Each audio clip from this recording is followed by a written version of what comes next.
everyone. Let's have a good, clean race. No wrecking the first turn one, please. Just try not to run each other over here.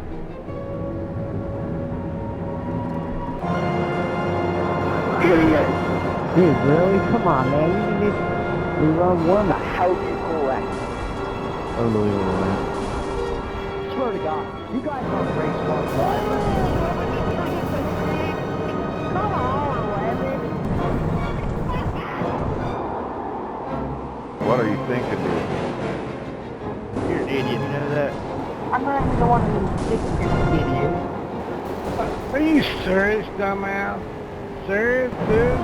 Shut up, you stupid redneck. What is wrong with you people? Jesus Christ, rookies.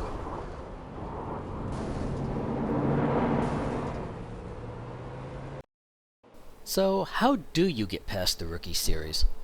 Sometimes it seems almost impossible. Seems every week a new driver will appear on the forums and claim that it is impossible. Which doesn't really make any sense, because the upper series are full of drivers who also started as rookie. They must have done something right. What are other rookies doing wrong? Here are the most common rookie mistakes I see drivers make. They try to drive through crashes without slowing down. They don't really see what's happening in front of them. They haven't learned how to recognize danger before it's too late. And they try to race as close and hard as they can to other rookies. And because of these mistakes, they don't avoid the wrecks, they can't maintain a decent safety rating, and they blame everyone but themselves for it. But here's the hard truth. While you can't avoid every wreck, you can avoid most of them. And if you're not avoiding most of them, then you're at fault for being stuck in rookies. In fact, if you can't normally finish a race without getting crashed out, then you're not ready for the next level. That's the hard truth. But here's the soft truth. It's not as hard as it seems. You just have to adjust your approach to racing, make accident avoidance your highest priority, and correct the 4 mistakes I just described. And I promise, when you master these habits, you'll become a more effective racer, not some sissy Sunday driver. We'll come back to that point near the end of the video. All of the examples you're about to see come from a project I conducted a couple seasons ago, where I drove my oval I rating down below 400, began in the very bottom splits of the street stock series, and then worked my way back up again. I drove 19 races, won 2 of them, averaged a top 5 finish, and my safety rating never fell below 3.5 on the D-license scale. That's not going to make me any sort of oval racing hero, but it's more than good enough to get out of rookies. So I know it can be done. Let's start with a little quiz. Here's a pretty bad driver, and you've probably seen someone like him. He's been on iRacing for less than a week, and he's hopping into live races before he's even learned how to control the car. In this race, he's already managed to put himself into the wall a couple of times, and taken some serious damage. So he's way off the pace, can't drive a straight line anymore, and yet he won't get off the track and get out of everyone's way. He's a complete hazard to all the other drivers, and you can see how they're having to dodge around him. Someone's bound to hit him sooner or later, and yes, there it is. Pow! The yellow car nails him hard. You knew it was going to happen. Now here's the question. Who do you blame for this? Because if you're thinking to yourself that the red car is totally at fault here, then you're wrong. It's yellow's fault. And the purpose of this video is to convince you that it's yellow's fault. Once you understand why it's yellow's fault, you'll be ready to begin mastering the Rookie Series. Here's the point. No matter how bad the other drivers are, even if they're as bad as red, you can avoid them most of the time. And when you can't avoid them, then succeeding in rookies is easy. So how do you avoid drivers like red? There are 3 basic rules. You anticipate trouble, you recognize the trouble as soon as it begins, and you slow down for trouble. Let's see how yellow failed to do these things. Here's yellow's view of this crash. As we come onto the back straight, no one's in front of us, and we can see all the way down the track into the next corner. That's the first rule of anticipation. Look as far down the track as possible and be scanning for trouble all the time. And already, we're 500 yards away from the next corner, but already we can see the red car down on the apron. Does that look right? That doesn't look right to me. This is something to worry about. Now as we get halfway to turn 3, red has come back on the track, moving slowly. Should we ignore this and just drive normally? No, we should not. We have to recognize that we're going to catch him with a large difference between our speeds, and that's always dangerous. So as we approach turn 3, we should be rolling off the throttle and slowing down. This will give us a little more time to assess the situation, to see where red is going, and where we have a clear path around him.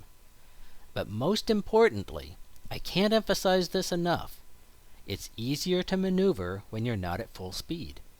When you go into a corner at full speed, you're committed, and if you try to change your line or get on the brakes quickly, you'll probably spin. But if you slow down before you enter the corner, it's easier to make your car go onto a different line if you need to. And right now, it looks like it'd be nice to keep our options open. Yellow doesn't do any of this. He stays at full throttle into the corner, guessing that he can hit that small gap on the low line, and he realizes his mistake about 1 second before impact. It's too late. Let's go over that again. This should not have been a surprise to Yellow, because if he was watching ahead of him, he had a full 10 seconds to recognize the danger.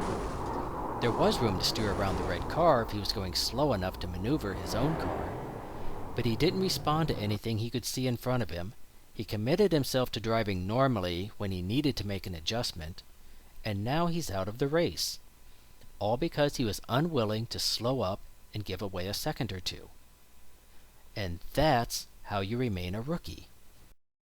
Would it surprise you to learn that Yellow has never gotten his iRating above 700 on either road or oval?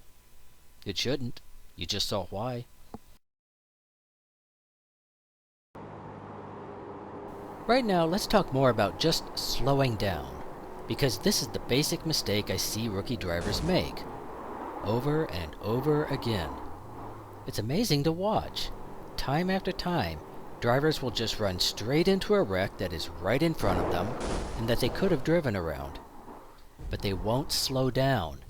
They stay on the throttle and try to drive through a wreck like Han Solo through the asteroid field. Never tell me the odds. And this is what usually happens. Or this. And then they swear at those other drivers for crashing when they should be blaming themselves for not reacting. Slowing down does 4 things for you. It allows time for the situation to improve. A car may spin out of the way and a lane open up that wasn't there half a second ago. It allows you a few extra fractions of a second to assess the situation and make a better decision. You get a more accurate idea of which way the other cars are moving. Also, especially on the short track, if you do hit a car, you might get away with a little damage and be able to keep racing. But most importantly, it gives you more control over your own car. At full speed, you're much less maneuverable than you are if you're going a little slower. At slower speeds, it's much easier to point the car in the direction you need to go. Let's take a look at another wreck, and you'll see that the guys who slow down survive, and the guys who keep going mostly don't. Number 10 is a lap down, has damage, and he's well off the pace. And you can see the leaders are coming up behind him in a pack, so they're going to overtake him all at once. Number 10 starts to go high to let them by, just like he should, and then he gets loose and suddenly comes down into the second place car, and now we get a huge wreck. Some of the guys behind get through, some of them don't. So let's take a look at who survived and who didn't, and see if we can figure out why. First off, poor number 12. Sorry, but he just never had a chance. I said you could avoid most wrecks, but some you can't unless you stop racing altogether. So it's a shame, but all you can do is accept it and try again in the next race. Behind 12 is the orange number 4 car. 4 does the right thing as he responds immediately and gets on the brakes. You'll see how he starts to understeer up toward the wall and then recovers to go low where there's more room. He could not have done that if he was still on the throttle. So that's a nice job of saving yourself, and Orange is rewarded with a second place finish. Yellow number 5, on the other hand, even though he's farther back and has more time to react, just keeps the throttle down and is completely committed to his line as soon as he turns the wheel. If he'd slowed down enough, he might have been able to follow Orange through on the low line, but he never gave himself a chance to do it. In fact, if he's going to drive like this, he might as well just crank the wheel to the right. The result's going to be the same. The blue number 13 also holds his throttle, even though he can clearly see the tire smoke up ahead and ought to know what that means. He makes it through, but watch carefully. You see what I see? Because Blue's at full speed, he can't actually dodge anything. The track just happens to have opened up for him as he arrives on the scene. Notice how he barely misses the 12 car. Blue probably thinks he did some great driving to get through this wreck, but he didn't. He just got lucky this time. Behind Blue is the black number 3. Just like White, Black can see the tire smoke and he does react, a little, but he's dropped only about 5 miles per hour below full speed for the corner, which is still too fast. He can't change his line either, and is stuck in that middle lane when he sees number 10 in his way. So he crashes too.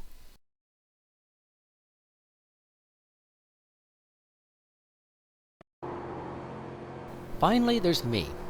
To tell the truth, I've been anticipating a crash for several laps now, just because that's what usually happens when rookies race close like this. So far, everyone's done a great job, but now I see the tire smoke, and I immediately recognize that this is the big crash I've been expecting. So I lift early and start to brake a little. This gives me a chance to maneuver around whatever is about to appear in front of me. All my attention is now up on the left corner of my windscreen, trying to pick up as soon as I can. Where are the crashing cars? Where can I drive? Where is it blocked? When I see where 10 is, I'm able to go all the way down onto the apron to avoid him. Now I see 2 more cars down there, so I keep slowing down. Remember how the blue car barely missed number 12? Because I'm going slower, I get around him easily, even though he's come back onto the track. And only when it's clear do I jump on the gas again. Yes, I've lost contact with the remaining cars in front of me, but I've also just gained 4 positions, and I'm still running. So what did we see here? Well, hon, you really ought to listen when someone tells you the odds. 3 guys tried to hold their speed and couldn't maneuver at all, and only one of them was lucky enough to find enough space to survive. The 2 who slowed down were able to find the open space and had enough control to put their cars there. Those are the odds, and if you don't slow down... May the odds be ever in your favor. No, they won't be.